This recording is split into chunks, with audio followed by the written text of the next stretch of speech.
ሰላም ጤና ይስጥልኝ የዕለታዊ መረጃ ተከታታዮቻችን ከኢትዮጵያ ዜና አገልግሎት የዕለቱን ዜናዎች ይዘን ቀርበናል። በቅድሚያም አርዕስተ ዜናዎቹ። ወንጭ ደንዲ ኢኮቱሪዝም መንደር እና ሎጅ ተፈጥሮ ታሪክ፣ ቅርስና ባህል በአንድ ተሳስሮ የሚገኝበት ድንቅ አካባቢ መሆኑን ስፍራውን የጎበኙ ጋዜጠኞች ተናገሩ። ኢትዮጵያ የአፍሪካ ቁጠባና ብድር ማህበራት ኮንፌዴሬሽን የለውጥ ጉዞ ወደ ላቀ ደረጃ እንዲሸጋገር የበኩሏን ሚና እየተወጣች እንደምትገኝ ተገለጸ። በድህረ እውነት ዘመን ምርትና ምርታማነትን የሚያሳድግ መረጃን ተደራሽ ማድረግ አርበኝነት መሆኑን የኢንዱስትሪ ሚኒስትር መላኩ አለበል ገለጹ። ኢትዮጵያ ኢኖቬሽንን በመጠቀም በጤናው ዘርፍ ተጨባጭ ለውጥ ማስመዝገቧን ጤና ሚኒስቴር ገለጸ። የሚሉት የዕለቱ ዋና ዋና ዜናዎች ናቸው። ዜናዎቹን በዝርዝር እንመለከታለን። ከዜናዎቹ ጋር አህመድ መሐመድ አብሬያችሁ ቆያለሁ።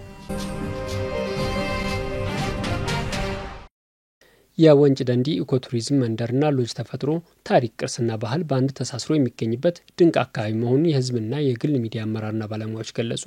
ከመላው ኢትዮጵያ የተውጣጡ የህዝብና የግል ሚዲያ ባለሙያዎች ከጠቅላይ ሚኒስትር ዶክተር አብይ አህመድ ጋር በተለያዩ ሀገራዊ ጉዳዮች ላይ መወያየታቸው ይታወቃል። ከውይይቱ በኋላ ባለሙያዎች የወንጭ ደንዲ ኢኮቱሪዝምን ጎብኝተዋል።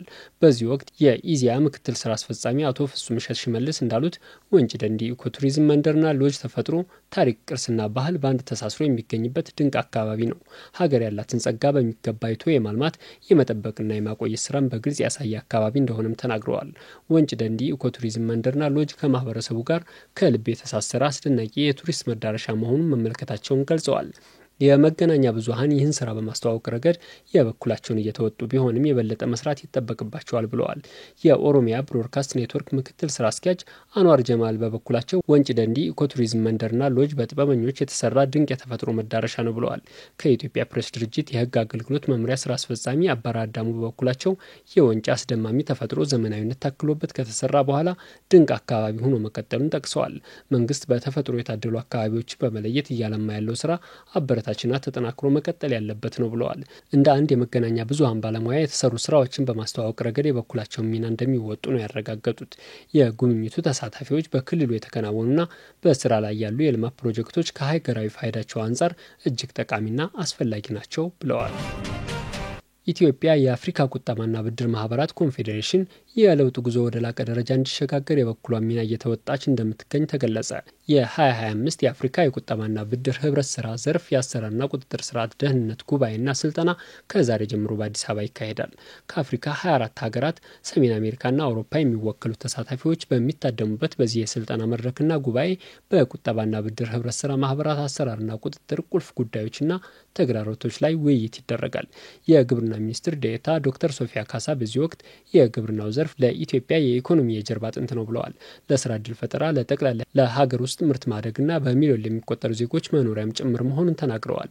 የኢትዮጵያ ህብረት ስራ ኮሚሽነር አምባሳደር ዶክተር ሽፈራው ሽጉጤ ጉባኤው የአፍሪካ አንድነትና ትብብር ምልክት በሆነችው አዲስ አበባ ማስተናገድ በመቻላችን ክብር ይሰማኛል ብለዋል። ዘርፉን ከተለምዷዊ መዋቅር ወደ ዘመናዊ አመራርና አሰራር የሚከተል ተወዳዳሪ ተቋም ለማሸጋገር በሚደረገው ጥረት አዎንታዊ ሚና እንደሚጫወትም አክለዋል።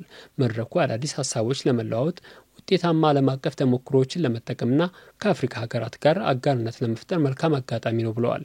የቁጠባና ብድር ህብረት ስራ የአሰራር ደንብ ማዕቀፍን ለማጠናከር አዳዲስ የፋይናንስ አሰራር ስርዓት ለመፍጠርና የቁጥጥርና ክትትል ስርዓትን ወደ ላቀ ደረጃ ለማሳደግ አጋዥ እንደሚሆንም ጠቁመዋል። የአፍሪካ ቁጠባና ብድር ማህበራት ኮንፌዴሬሽን ኤክስኪዩቲቭ ዳይሬክተር ጆርጅ ኦምቦዶ በበኩላቸው ኮንፌዴሬሽኑ የዜጎችን ሁለንተናዊ ተጠቃሚነት ለማረጋገጥ እየሰራ ይገኛል ብለዋል። ዜጎችን በፋይናንስ ህብረት ስራ ማህበራት ተጠቃሚ ለማድረግ ኮንፌዴሬሽኑ አስፈላጊውን ሁሉ እያበረከተ እንደሚገኝም ጠቁመዋል። በድህረ እውነት ዘመን ምርትና ምርታማነትን በማሳደግ የኢኮኖሚ ሉዓላዊነትን የሚያረጋግጥ መረጃ ተደራሽ ማድረግ አርበኝነት መሆኑን የኢንዱስትሪ ሚኒስትር መላኩ አለበል ገለጹ።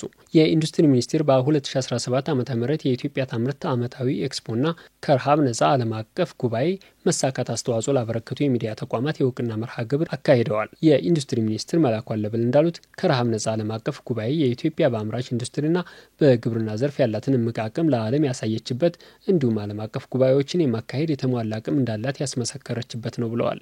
የ2017 ዓ.ም የኢትዮጵያ ታምርት ዓመታዊ ኤክስፖ ለሶስተኛ ጊዜ የተካሄደና ከዚህ ቀደም ከተካሄዱት በአይነቱና በመጠኑ ከፍ ያለ የገበያ ትስስር የተፈጠረበት መሆኑንም ተናግረዋል። ኤክስፖው የኢትዮጵያ ታምርት ንቅናቄ አካል መሆኑን ጠቅሰው ንቅናቄው የአምራች ኢንዱስትሪውን አቅም በማሳደግ ሀገሪቱ በዘርፉ ያላትን ተወዳዳሪነት ለማሳደግ የሚያስችል ነው ብለዋል።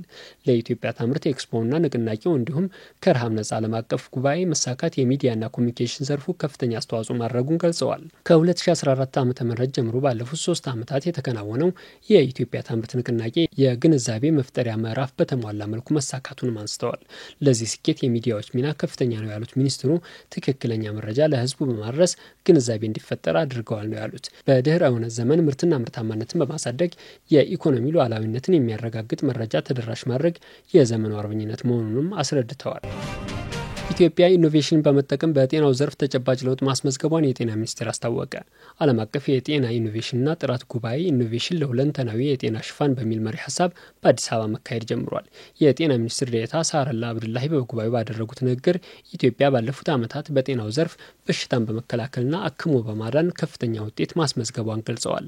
በእናቶችና ህጻናት ጤና፣ በክትባት ተደራሽነት፣ ወባን በመከላከልና ምላሽ በመስጠት እንዲሁም ሌሎች ዘርፎች ላይ የተመዘገቡ ተጨባጭ ለውጦችን በማሳየት ጠቅሰዋል። ኢትዮጵያ በጤናው ዘርፍ ላስመዘገበቻቸው ተጨባጭ ለውጦች ኢኖቬሽን ትልቅ ሚና መጫወቱን አንስተዋል። በአርቲፊሻል ኢንተለጀንስ፣ በቴሌሜዲሲንና በጤና ኤክስቴንሽን የታገዘ የጤና አገልግሎት ለሁሉም ተደራሽ ለማድረግ መሰራቱን ያስረዱት በኢትዮጵያ የዓለም ጤና ድርጅት ተወካይ ዶክተር ኦን ካልዋ በበኩላቸው የጤና አገልግሎትን ለሁሉም ተደራሽ ለማድረግ በኢኖቬሽን መደገፍ ወሳኝ መሆኑን አንስተዋል። የዓለም የጤና ድርጅት በኢትዮጵያ በእናቶች ጤና፣ በወባና ሌሎች ብሔራዊ የጤና መርሃ ግብሮች ላይ በትብብር እየሰራ እንደሚገኝ ጠቅሰዋል።